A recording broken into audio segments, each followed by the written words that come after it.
अच्छा ठीक है, क्या आप करीम को जानती हैं मैम? यानी मैं उसे जानती तो हूँ, मगर हम लोगों का कुछ अरसे पहले ब्रेकअप हुआ है। बात सुनो ऑफिसर, इस सब से मेरी बेटी का कोई लेना देना नहीं, आपको जरूर गलतफहमी हुई है। हम आपकी बेटी के साथ जो ड्राइवर था उसे लेने आए हैं। कौन लेकर गया था मेरी बेटी को?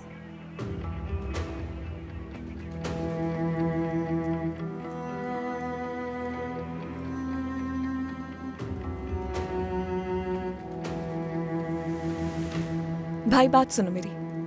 वली भाई को मैसेज कर दो कि वो घर की मरम्मत करा दे। फर्नीचर का भी कुछ करना होगा। देखते हैं किस्तों पे अगर मिल जाए। और हाँ, मेरी एक दोस्त है जो ऐसी दुकान पे काम करती है, मैं उससे भी मालूम कर लूंगी। लेकिन फिर भी कोई फायदा नहीं होगा आपा, हमारा वो घर चल के खंडर बन चुका है। अब भाई अब इस खंडर में वापस जाएंगे हम लोग। क्यों हंस रही है पागलों की तरह? नहीं जाना मुझे, नहीं जाना मुझे वापस उस घर में जहाँ राख हो चुका है सब। पागल कह रहे हो मुझे? पागलपन तो अब करके दिखाती हूँ मैं। थक चुकी हूँ मैं इस जिंदगी अम्मी, से। हुआ क्या है इसे? बैठ जाओ जाकर किरण। ओह, तो अम्मी अब चाहती है किसी कोने में जाकर बैठ जाऊं मैं, लेकिन मैं तो सबको सुनाऊंगी। आप लोग भी देखें मेरी माँ को, जिसे हर हाल में अपनी इज्जत की फिक्र रहती है बस।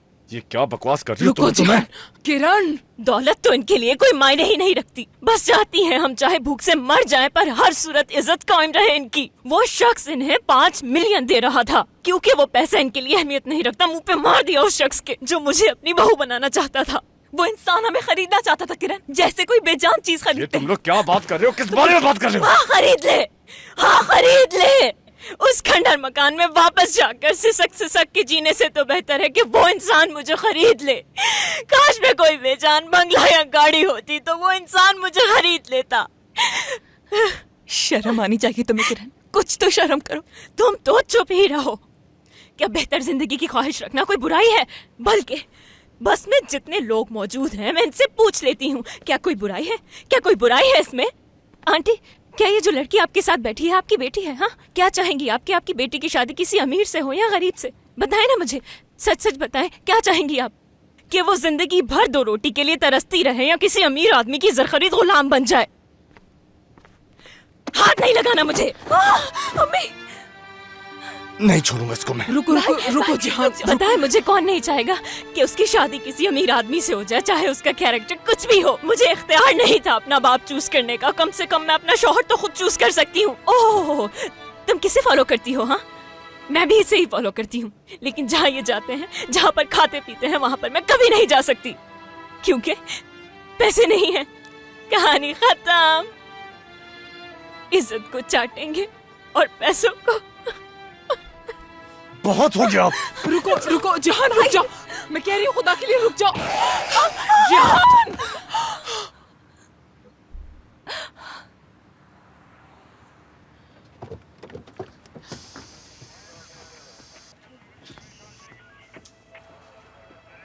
जिहान कौन है? मैं हूं। आपके खिलाफ शिकायत है।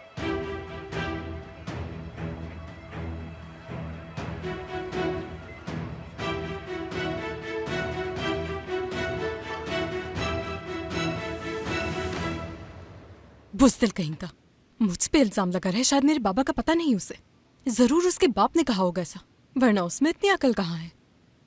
उससे लगता है वो मुझे अरेस्ट करवा देगा और मैं हो जाऊंगी। शुक्रिया अदा करो और फूल भेजो उसे। जी, फूलों की चादर नहीं भेज दूं उसको? तमीज से रहो राइमा। दुआ करो कि तुम्हारे बाबा को ये राज ना ही पता चले। आपके बेटे के साथ जो कुछ हुआ उसके लिए मैं माजरत खा हूं। काफी अरसे से हम एक दूसरे को जानते हैं। आप उसे समझाइए, वरना मैं उसे अपने तरीके से समझाऊंगा। हाँ, मैं अपने तौर पर तहकीकात कर रहा हूं उसकी। सिर्फ आपके बेटे की बात पर यकीन नहीं किया जा सकता। ये मामला मुझ पर मत छोड़े, बल्कि अपने बेटे से भी साफ साफ बात करें। तारिक, अच्छी तरह से जानते हो तुम मुझे। मुझसे पंगा मत लो, वरना अच्छा नहीं होगा। मामले को मिल बैठकर ही हल करना बेहतर होगा।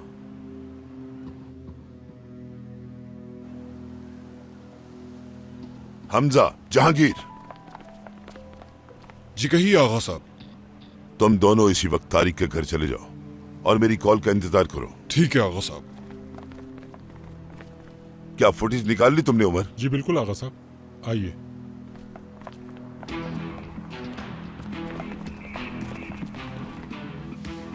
प्ले करो इसे।